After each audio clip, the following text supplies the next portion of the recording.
Hello friends, video பார்க்கறதுக்கு முன்னாடி சேனலை சப்ஸ்கிரைப் பண்ணாதவங்க சப்ஸ்கிரைப் பண்ணி சப்போர்ட் பண்ணுங்கள். ஸோ ஒரு பழமொழி சொல்லுவாங்க, முற்பகல் செய்யின் பிற்பகல் விளையும் அப்படின்னு.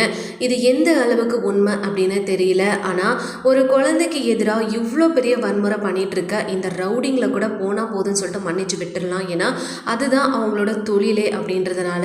ஆனால் இந்த தொழிலுக்கு இவ்வளோ பெரிய உடந்தையாக இருந்த இந்த ஹாஸ்பிட்டல் நிர்வாகத்தை மன்னிக்கவும் முடியாது. அதே மாதிரி இவங்களுக்கான சரியான தண்டனையும் கிடைக்கணும் அப்படின்னு நினைக்கிறவங்க இந்த வீடியோக்கு ஒரு லைக் கொடுங்க. ஏன்னா இந்த சீன்ஸ் எல்லாம் பார்க்கும்போது மக்களுடைய மனநிலைமை எப்படி இருக்குன்னு கொஞ்சம் யோசிச்சு பாருங்க. ஸோ ஒரு விஷயம் சொல்லுவாங்க, என்ன அப்படின்னா டாக்டர்ஸ் கிட்டையும் வக்கீல் கிட்டையும் போய் சொல்லக்கூடாது அப்படின்ட்டு.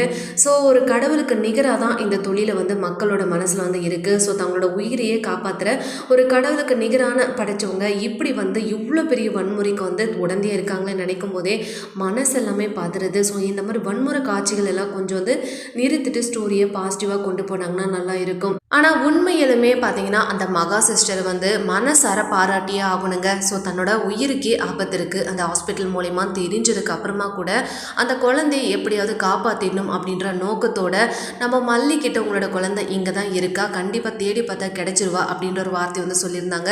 உண்மையாலுமே பார்க்கும்போதே கண்ணே கலங்கிடுச்சுன்னு தான் சொல்லணும். ஸோ இப்படிப்பட்ட நல்லவங்க இருக்கிற உலகத்தில் இந்த ஹாஸ்பிட்டல் நிர்வாகத்தை மாதிரியும் இந்த ரவுடிங்களை மாதிரியும் ஜனங்களும் இருக்க தான் செய்கிறாங்க.